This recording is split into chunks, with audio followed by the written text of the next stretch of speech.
Well, I know I always find lots to talk about, but if anyone has specific questions or topics or whatever, feel free to,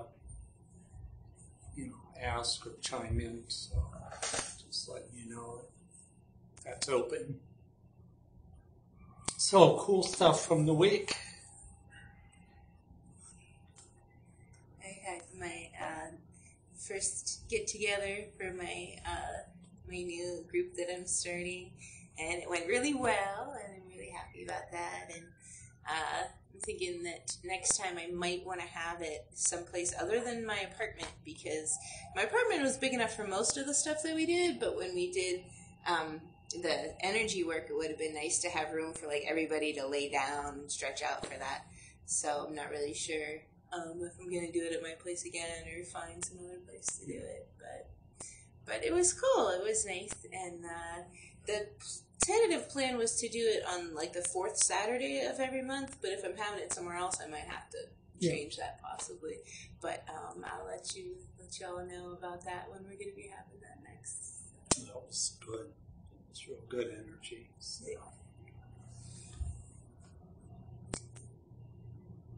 Yeah, just watching my mind stuff still changing up, and it's still being a lot of fun. Just really learn how to be an experience without any belief system at all or evaluation going on. It's kind of peculiar sometimes, but it's also way cool. So I'm enjoying the change, and it only adds to this feeling of love in the heart space, and I take that as my feedback. It's going in the right direction. So as long as I got that feeling, I'm happy with wherever it's taken me. So that was my fun this week. More of that. No evaluation sounds great. Yeah.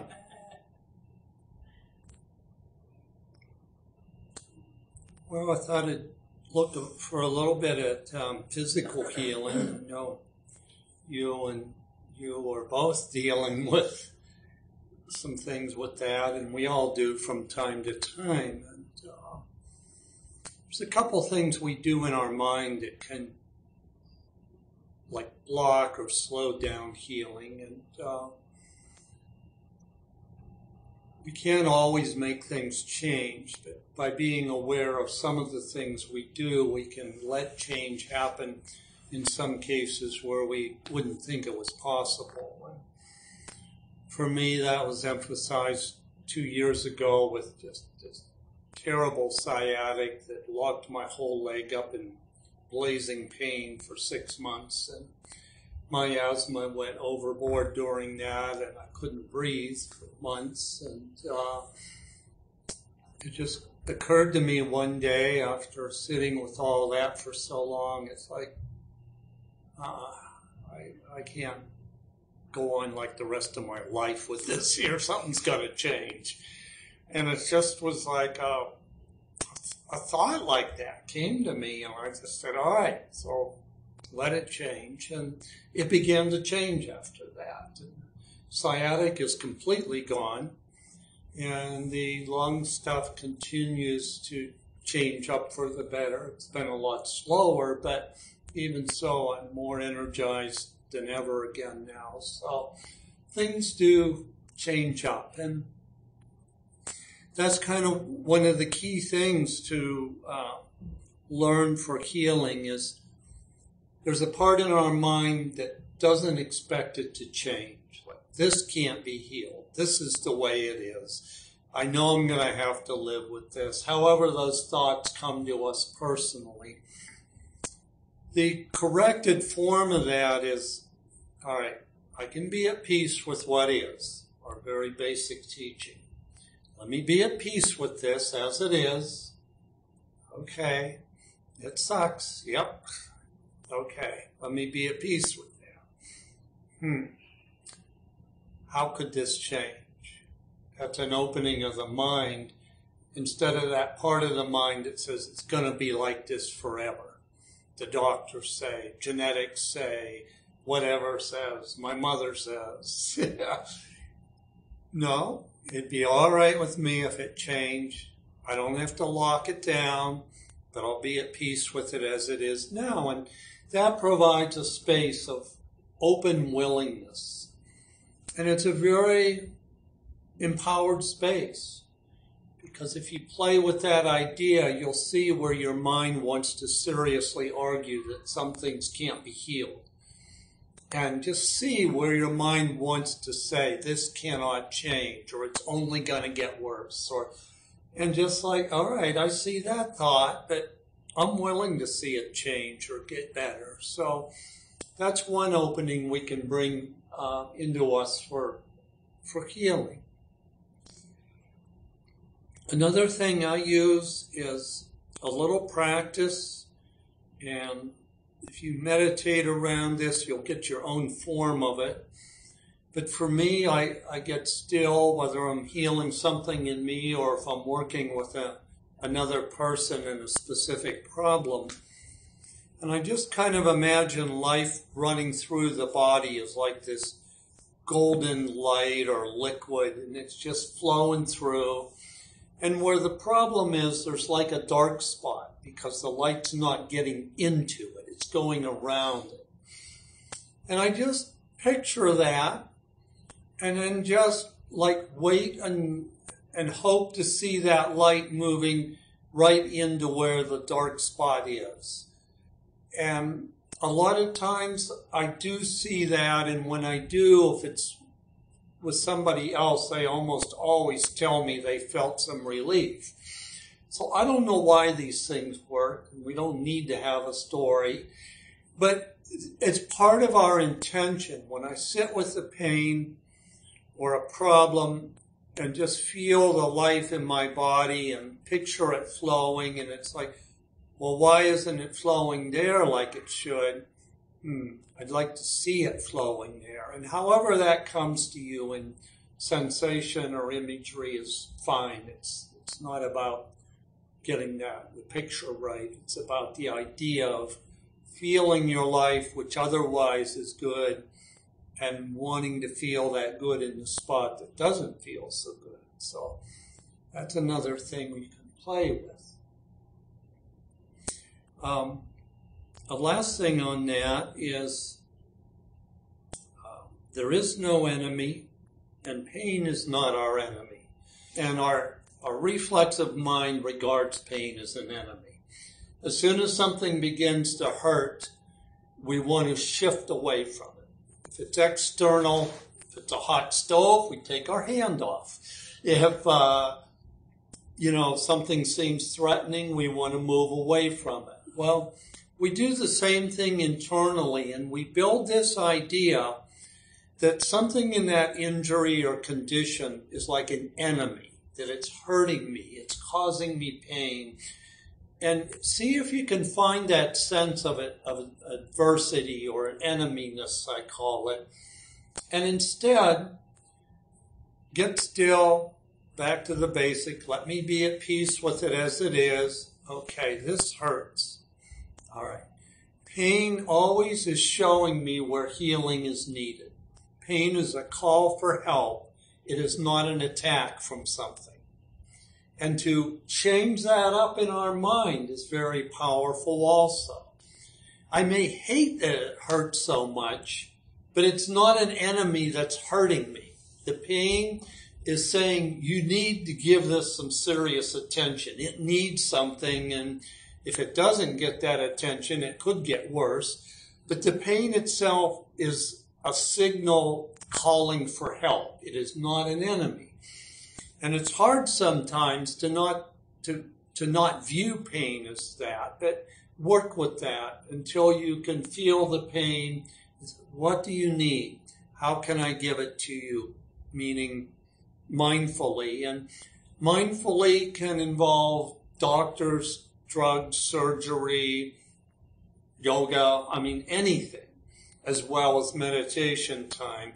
But when you ask it as a friend, what do you need? See, you've changed your orientation. It's not just a problem, a stupid enemy.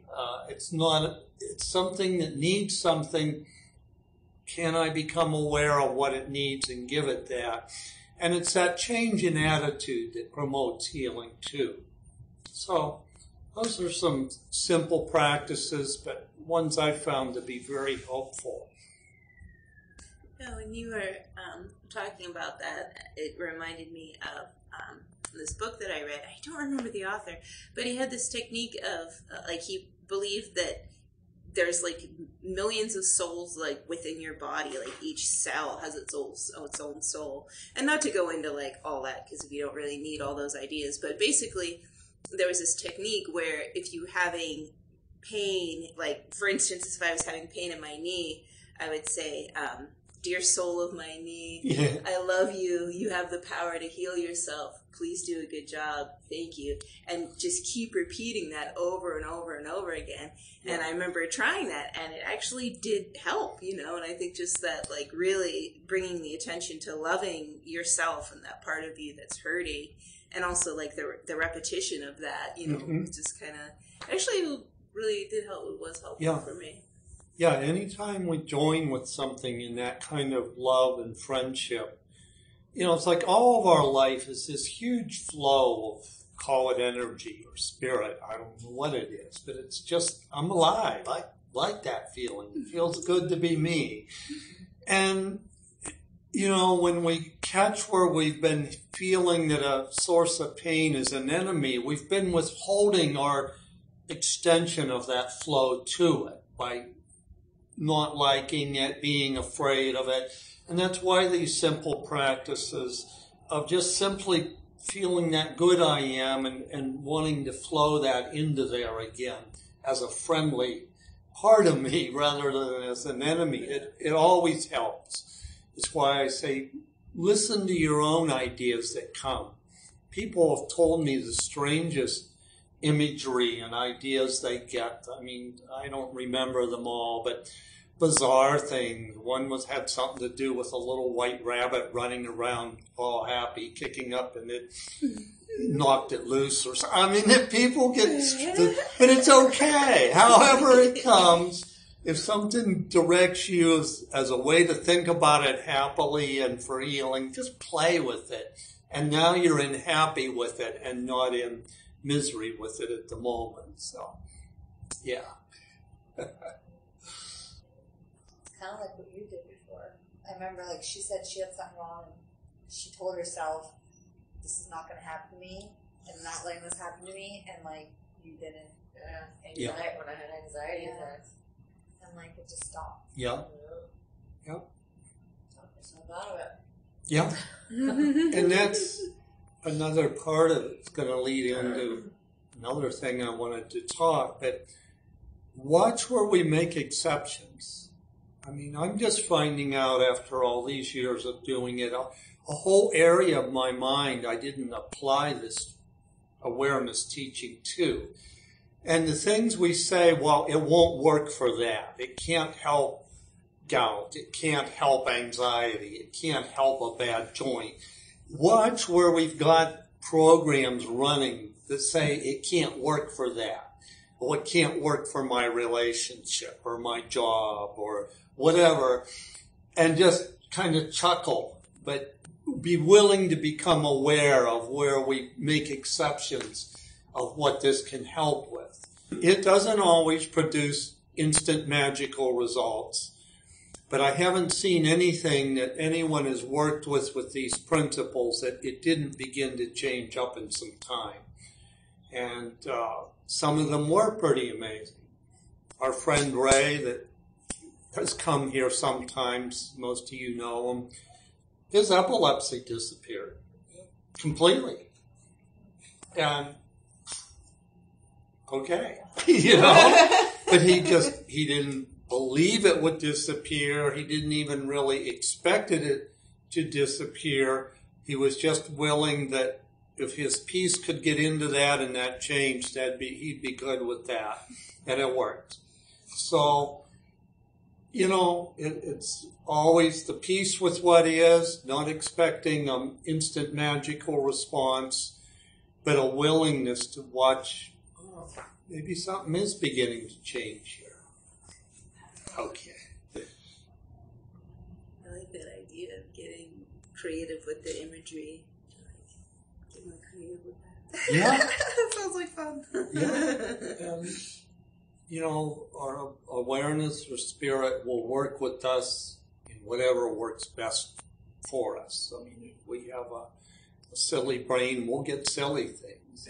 If you have a mathematical brain, you may get mathematics. You know, I mean, it will give it in a form that's fun or comfortable for us to play with. And, it's just, even that's fun in itself, watching how it brings us ideas or impulses to move energy in a new way or something. So. Okay. Well, I want to look at, again, just the fundamental power of peace and how much we underrate that. And that word is one of those inclusive words. We could say love instead of peace, or we could say joy, or any number of things, but referring to that state when we're really at peace with ourselves, what I call being in our being. We like who we are, we're good with the world around us, and we wish it only well. That's a state of peace that is very unique. It's a state of peace of its own kind.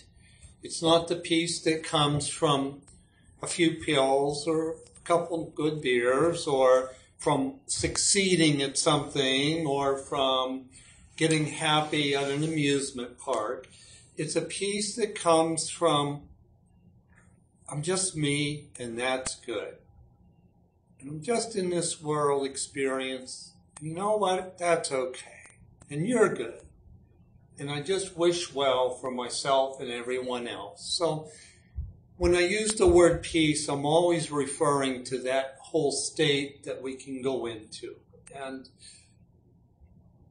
the power in that is pretty incredible. It brings healing to ourselves. It brings healing to others. That's the state that Susie or I go into to do energy work. And from there you can feel what it does for another. Or if you're another, you can feel what it does to you. This peace is really the pure essence of our life that flows through us all the time. And the peace is being aware of it. And that's that lovely state where we really do feel at peace and loving and calm and confident. But it takes us a while to learn that even in world terms of power, how powerful it is.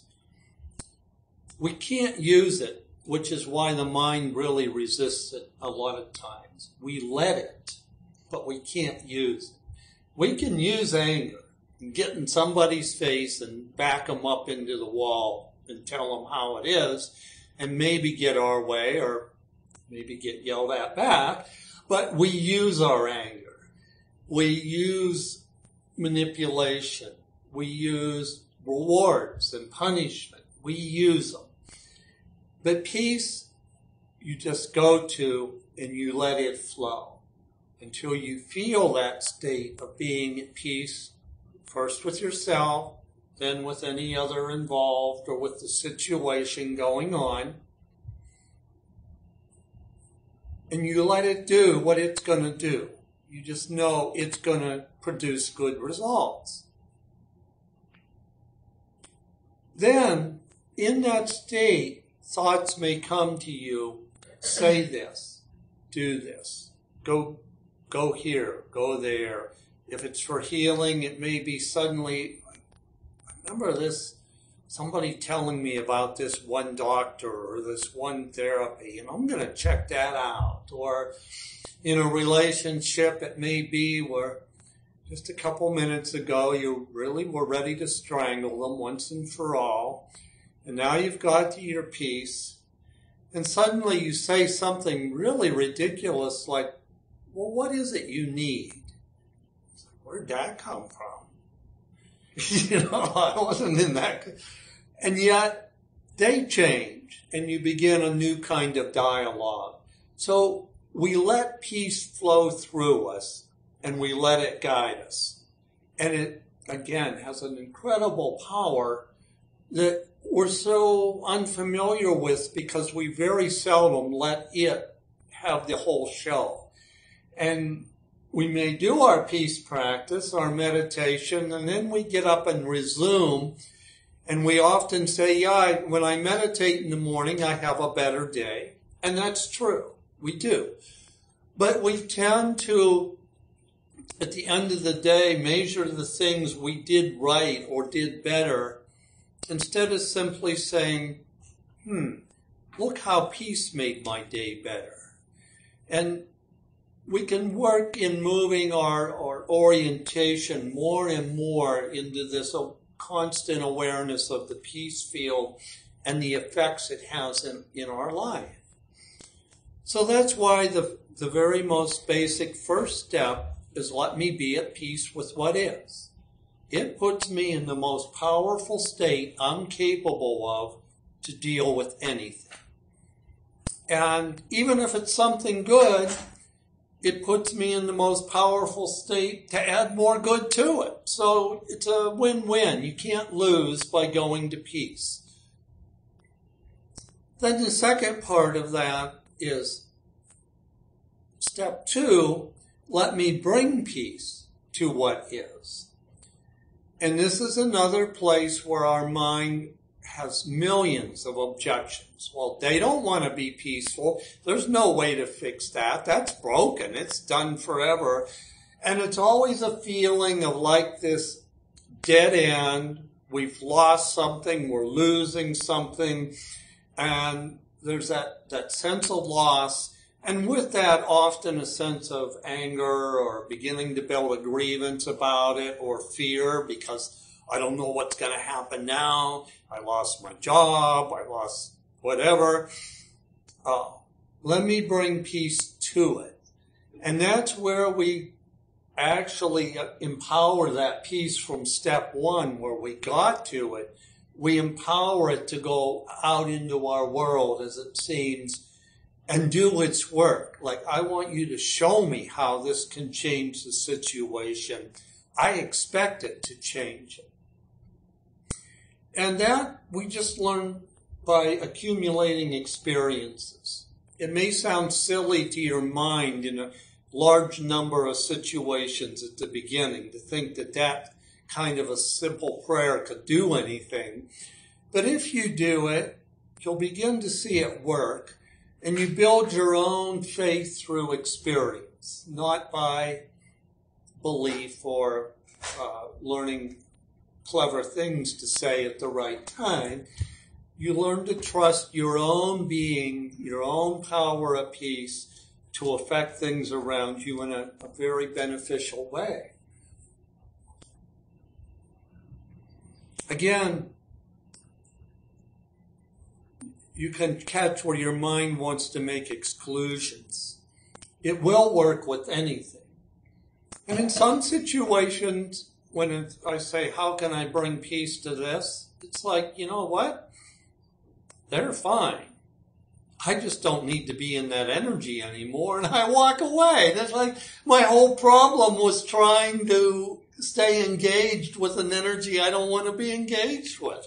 There really was nothing wrong with them or me. It's just, awareness brings strange solutions sometimes, and it's our willingness to accept whatever it is in peace. And at other times, we'll do that, and we're so sure they can't and won't change, and they adopt a different stance and tone of voice, and a new dialogue begins. And it's like, well, I wasn't expecting that. Okay, can I relax and go with it a ways and see where that goes? And instead of being suspicious of how they're trying to manipulate me, I can back out any moment if I decide they're manipulating me. Can I give peace a chance instead of, remaining closed off to the new stuff because Well, I don't know what their motive or agenda is. I don't care what their motive or agenda is. I want to know what peace is going to do here. I keep bringing the focus back on this power of peace. And really, like, that's it. As most of you know or have heard, it's like I've dropped the Course in Miracles as a learning path for myself and for teaching. But every single thing that I read in it and that I used from it all reduces to what I've just taught here tonight. By feeling who we are as a being of peace, our own natural urge to want more of it and to want to flow it out and bring peace to the world around us. And that's it. Everything that whole big, thick book was about, it starts at the very beginning. I can't teach you love, but I can show you how to remove the obstacles to love's awareness. Well, that's it. When don't I go to peace? Why don't I go to peace? Oh, drop that. What do? Oh, ask to be at peace with what is, and then ask how to bring peace to it. Done. And that's it. That's the only operating teaching in the whole course. All the rest is just poking at why I won't do that, or why I won't accept it, or why I won't try it, or why I feel I need to argue with it, or 10,000 variations of my human not just wanting to go to peace. And once I see that, it's like, is it really that simple? Can I just trust that? And everything in me says yes, a big loud yes. And when it becomes that simple, it becomes even more powerful. Because now I'm not trying to remember which of the 1,200 videos I watched last week or the 10,000 practices that I've heard about in my lifetime I need to apply to this. It's like, oh, let me be at peace with this. Oh, okay. It hurts. Okay. Just let that be okay for a moment. Okay. And then ideas come. A relaxing or a practice comes to mind. And suddenly, just for choosing, I want to be at peace with this, I have those other answers I need coming along too.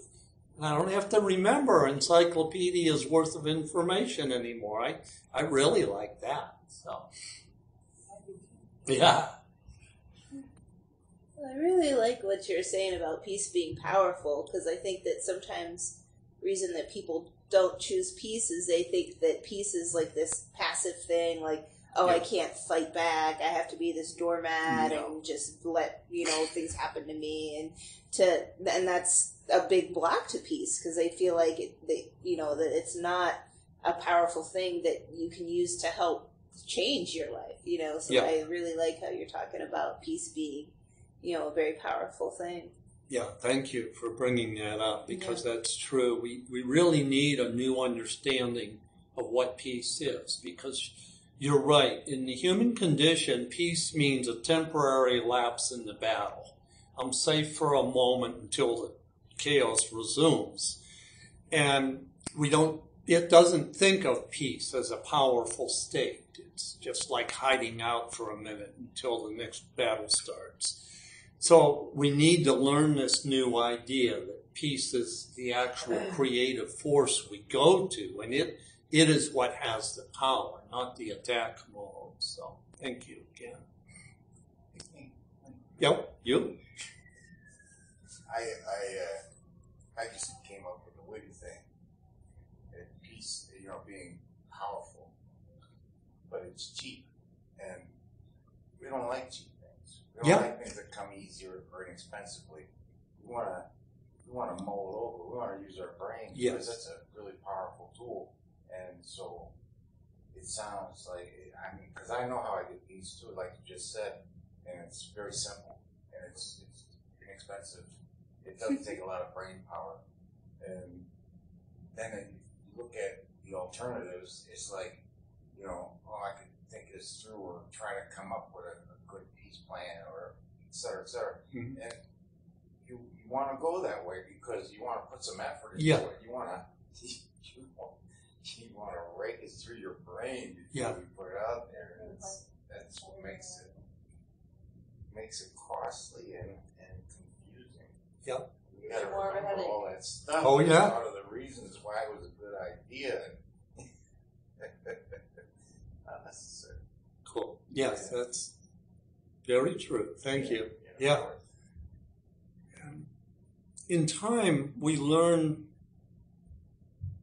to like just shoot to that state in an instant. I can go there in seconds now, most of the time with most things. Once in a while, my mind will still catch me with something that may go on some hours. But most of the time, I can just drop, where's my peace, get me there, and within a few seconds, I'm there. And I've commented on a blog lately that I also recognize that my body releases endorphins when I get there. And I realized it's like taking a pill. And that's okay. That's the bliss state, and there's uses for that. And I would even suggest, like in the morning meditation, if you get to that peace with that bliss state, just soak in it. It brings healing to the body because it's relaxing it and letting the physical flow straighten out and enjoy the heck out of it. But the bliss state is not the peace, is what I wanted to comment. The peace can be when you're in action, when you're in movement, involved in a conversation, and you don't need to go to that zoned out place to stay in the peace. And you learn more and more about the state of peace. And it becomes, like I said, a very quick option. I go back to my old reference, Bruce Lee, the karate guy from back in the older days, taught the style of no styles, and everybody laughed at him at the time. And he taught, all right, so you've just threw your kick, now what? He says, go blank. And wait till you know what to do next. Right in the middle of the karate match. You know, you're learning to use the peace state in a fraction of a second. And that's what he was teaching. So it can become very fast. It's not going to some sedated state where you can be hurt or taken advantage of. You don't shut down your brain. You just don't give it control. You let it be silent until peace is up. And then peace will use your brain very effectively for you. So it's just the coolest thing. And we grow in our awareness of what that state is and how to remain in it while it acts through us. So just throwing one last thought for the brain arguments. When I say, let me be at peace with this, you're going to notice times where an episode comes and goes and you never even had the thought of going to peace about it. And just chuckle and say, okay, next time I'll remember. So that'll happen.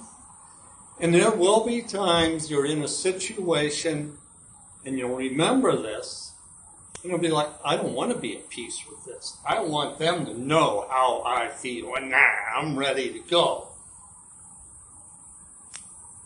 A way to break that, especially if we're trying to release grievances from the past in our mind, and when the thought comes up and we're off and going, we're pissed again, we're resentful again, I want to be at peace with this. No, I don't. Yes, I do. No, I don't. All right. How can I be at peace with this? And this is going to be the rudest thing you can ever do to your ego, but it works very effectively. And that is to say, it doesn't matter that happened. It's okay. And you'll feel where those threads of the grievances are anchored into your very bones. You can't say it's okay that happened. That's where you get to see the part of the mind that doesn't want to go to peace. And you don't have to do battle with it. Just be aware of that feeling. It can't be okay. Oh, the whole feeling of that is defensive. You're contracted against that idea. Show me how to bring this to peace. Show me how to bring peace in this. Show me how to be at peace with this. You got to work those areas, because I'm pointing them out with the rudeness, because those are the areas that never budge.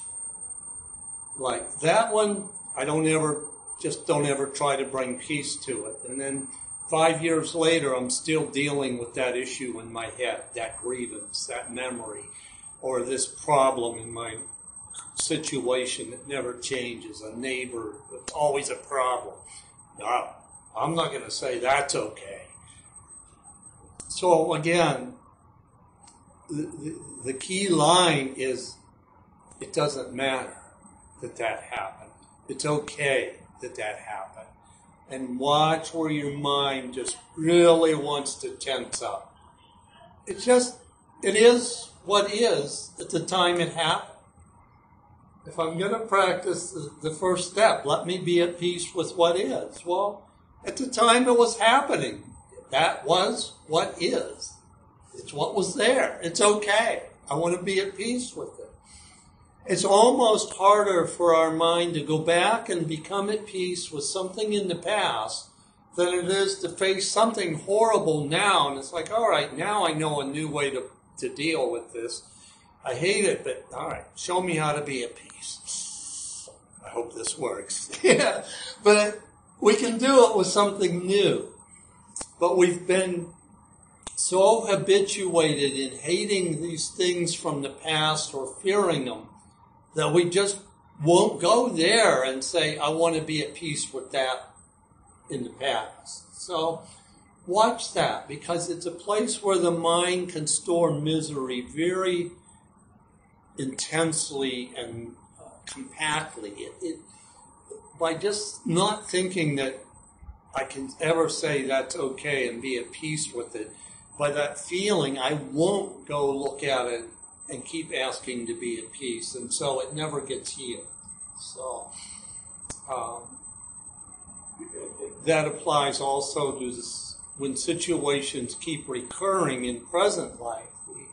We all have something that keeps recurring, whether it's trouble with life partners, or whether it's trouble with jobs, or troubles with an illness. My lung problem has been recurring all my life.